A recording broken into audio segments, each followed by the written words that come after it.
Independente do que você possa achar sobre o jeito do UFC de fazer negócio, você tem que dar o braço a torcer e admitir que eles fizeram um baita trabalho nos últimos 30 anos ao transformar o Ultimate na principal franquia de MMA do planeta. Mas mesmo que o objetivo nos negócios seja sempre ter o maior lucro no fim das contas, a organização toma decisões de altíssimo risco ao longo de sua história.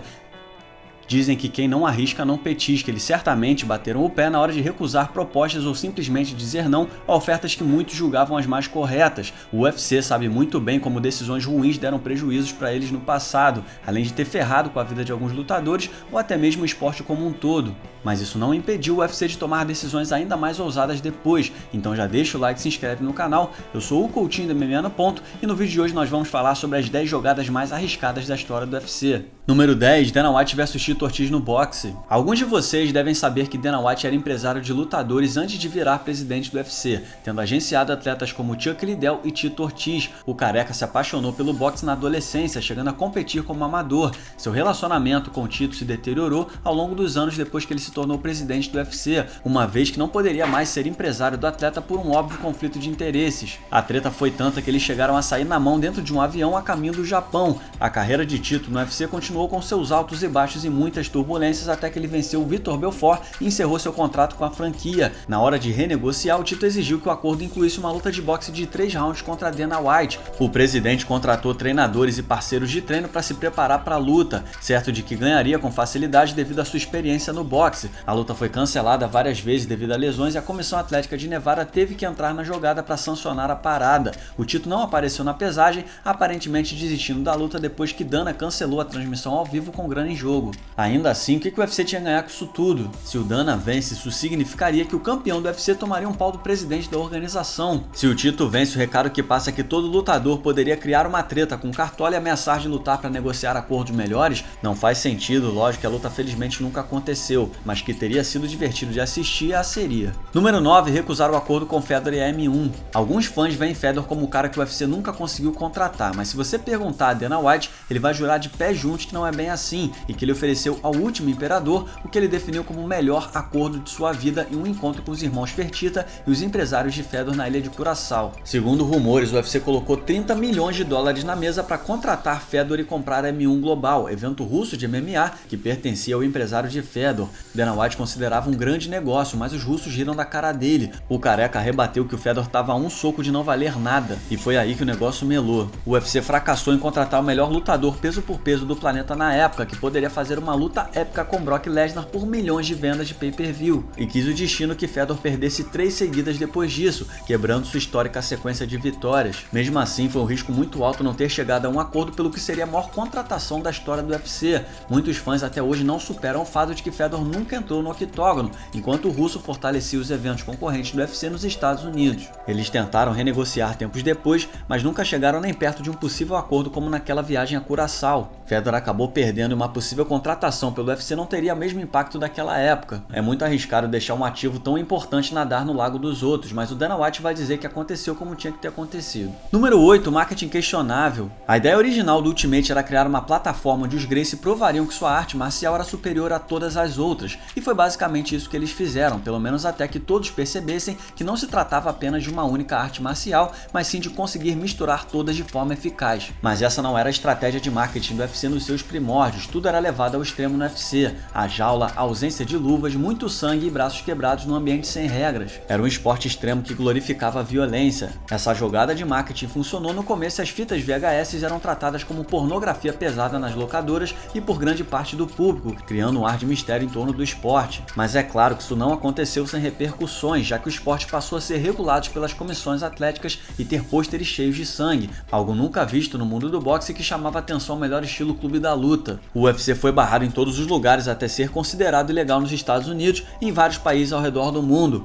Décadas se passaram e só agora estamos vendo lugares como a França legalizar o MMA e até mesmo o estado de Nova York, que levou décadas para liberar a prática do esporte. Seria ótimo se todo preconceito fosse coisa do passado, mas eu tenho certeza que você já teve que explicar às pessoas que MMA não é brutalidade sem regras. Aquele eficiente marketing do passado ficou enraizado na cabeça de muitas pessoas que até hoje te veem como um degenerado sedento por sangue. Número 7, 7 recusar ofertas de TV. Dana White é o presidente do UFC há mais de 20 anos e não tinha tanta experiência nos negócios para comandar uma organização desse tamanho quando começou como tem agora, mas isso não quer dizer que ele não tenha tomado algumas decisões difíceis e questionáveis ao longo do tempo. E esperar pelo acordo certo de TV, como ele mesmo disse, era uma obsessão do careca desde o início dos anos 2000. Primeiro o UFC tentou fechar com a HBO, que tinha experiência no mundo das lutas com as transmissões de boxe. O UFC era transmitido na época pela Spike TV e a HBO já produziu pay-per-view, mas a HBO queria o controle total da transmissão, ao que Dana White não gostava. As negociações esfriaram e o careca continuou batendo na tecla de que queria fazer o melhor negócio possível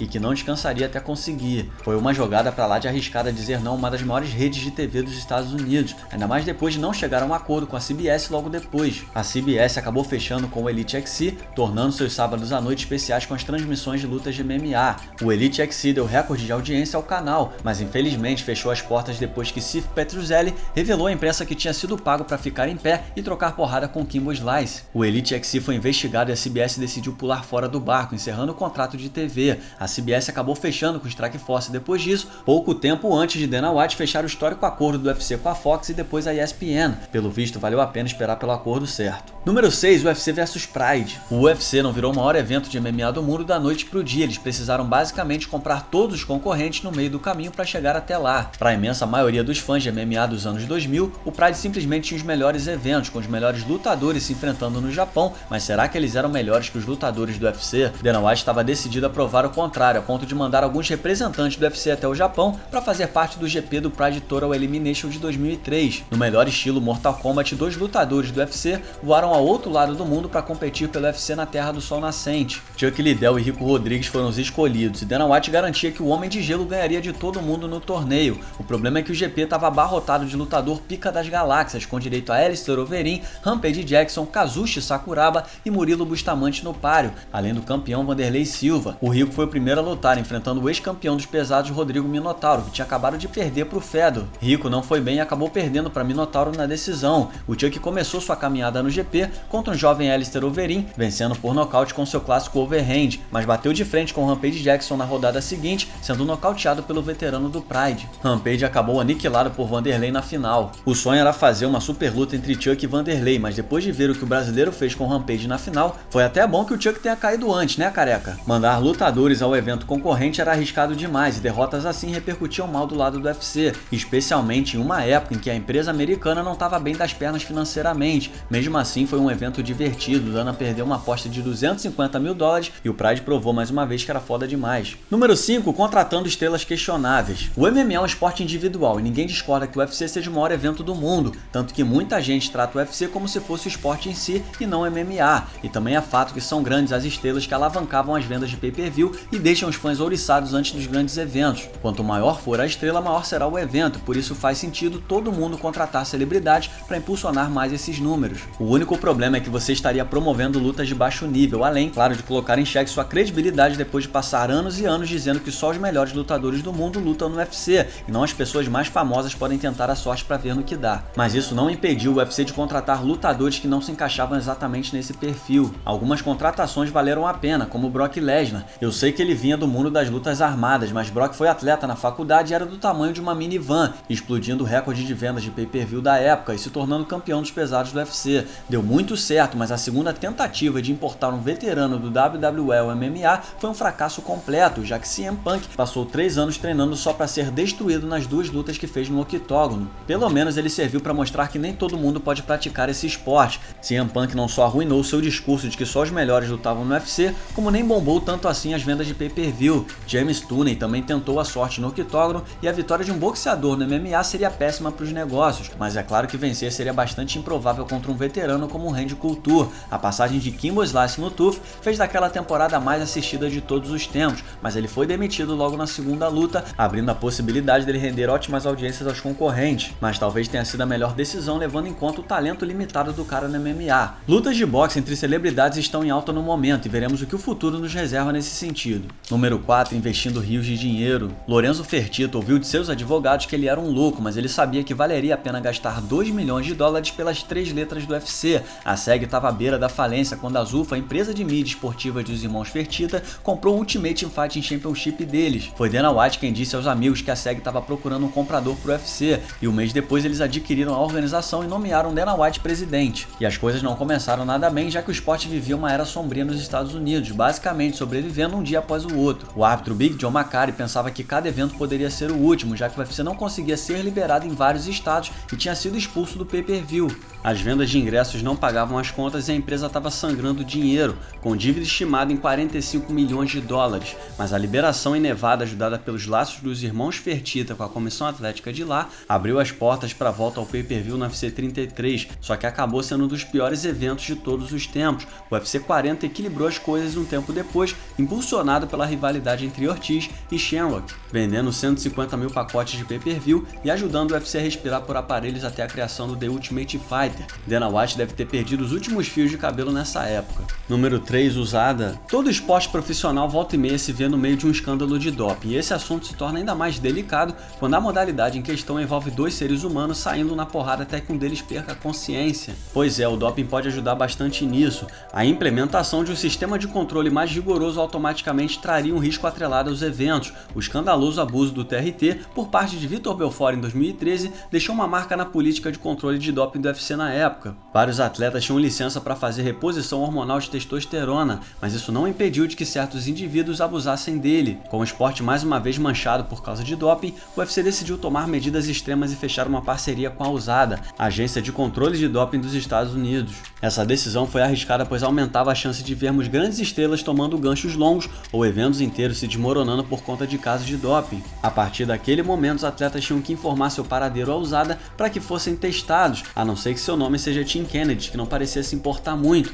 Não era mole aturar os funcionários da USADA batendo na porta da sua casa às 6 da manhã para colher sangue e urina. O jornalista Luke Thomas definiu a parceria como um fracasso durante uma entrevista ao podcast The Joe Rogan, comparando o movimento de guerra às drogas dos anos 1980 e afirmando que o esporte nunca se livraria do doping. As políticas antidoping ajudariam a limpar a imagem do MMA diante do grande público, mas muitos testes positivos e vários erros por parte da USADA custaram anos de carreira de muitos atletas. Número 2, Ilha da Luta. O UFC se recusou a enfiar a cabeça no chão e ficar parado no meio de uma pandemia global que simplesmente parou o planeta. Já ficou bem claro que Dana White não conhece os limites. Enquanto literalmente todos os líderes mundiais paravam as máquinas, o careca marchou em frente e garantiu aos fãs que o UFC seria a primeira organização a voltar à ativa, e ele voltou mesmo. Surgiram rumores que Dana White havia comprado uma ilha e os fãs ficavam loucos à espera de um anúncio oficial. A ilha em questão era Yas Island, em Abu Dhabi, um dos empreendimentos mais arriscados da história do UFC. Eles criaram uma bolha isolada do mundo, com rigorosos procedimentos de segurança para garantir que todos ali estivessem livres da Covid, criando um ambiente seguro para os funcionários, imprensa e lutadores. Todos tiveram que cumprir uma quarentena, além de se submeterem a testes diários nas instalações. O risco era realmente imenso, já que um surto de Covid na ilha seria um escândalo internacional. A audácia de Dana White foi posta à prova, uma vez que sua decisão de ignorar os procedimentos seguidos por praticamente todo o planeta tinha incomodado muita gente, e se as coisas dessem errado seria um golpe devastador na imagem do UFC. Se alguém morresse de Covid na ilha seria irreversível, ainda mais no momento em que todas as outras ligas esportivas haviam decidido parar e esperar. Ia dar problema. O Dana ignorou todo mundo e realizou os eventos na Ilha da Luta e foi um sucesso absoluto, especialmente considerando que não tinha nada mais passando na TV naquela época. Número 1, lutadores versus UFC. O MMA começou como um torneio para descobrir a melhor arte marcial e aos poucos se transformou em um negócio bilionário. Foi-se o tempo de conversas tranquilas à mesa com os irmãos Fertitta e Dana, tudo agora se resume a contratos e renovações, cláusulas de liberação, contratos de campeão e tudo o que for necessário para garantir a rotatividade alta ao menor custo possível. O debate em torno ao valor pago aos lutadores de MMA é assunto desde que o mundo é mundo, mas ninguém esperava muito vindo do UFC antigamente, já que ele não se comparava às outras ligas em tamanhos e importância. O UFC fez o que pôde para sobreviver antes de ganhar solidez nos últimos anos, mas a compra do UFC por 4 bilhões de dólares acabou com qualquer desculpa. A divisão das receitas entre empresa e atleta fica em torno de 18% no UFC, enquanto ligas como NBA, NFL, NHL e MLB giram em torno de 50%. Isso sem falar no boxe, essa questão já estava ganhando força antes mesmo do UFC ser comprado, com debate sobre o monopólio levando a uma ação conjunta de lutadores contra o UFC e a ZUF em 2014, acusando a empresa de usar estratégias inadequadas para dominar o mercado de lutador de MMA, permitindo pagar aos lutadores menos da metade do que poderiam receber. Eles também alegaram que o UFC violou leis antitrust que fizeram com que os atletas ganhassem bem menos dinheiro do que teriam direito. Mas que risco o UFC correu para causar isso, você me pergunta? Que tal tratar mal os lutadores por anos em detrimento do lucro máximo? O UFC tá voando baixo agora, mas o processo ainda tá correndo na justiça americana e os lutadores querem recuperar a grana que podiam ter ganho no passado, o que afetaria demais a caixa do UFC. Claro que nem todo lutador se sente assim, e Dana White vai dizer que esse é o preço que se paga ao fazer negócios, mas esses riscos podem não valer a pena no final. E aqui vai um salve para o Belion que escreveu essa lista. Você pode seguir o Belion no Twitter através do Belion_Plays, e um salve também para o Max Randall que editou esse vídeo. Você pode seguir o Max no Twitter através do Max_Randall. Muito obrigado por assistir, não se esqueça de deixar o like e se inscrever no canal. Nós temos sempre vídeos semanais por aqui. Deixe também o seu comentário sobre o vídeo logo abaixo e siga-nos nas redes sociais. Muito obrigado mais uma vez e até o próximo vídeo.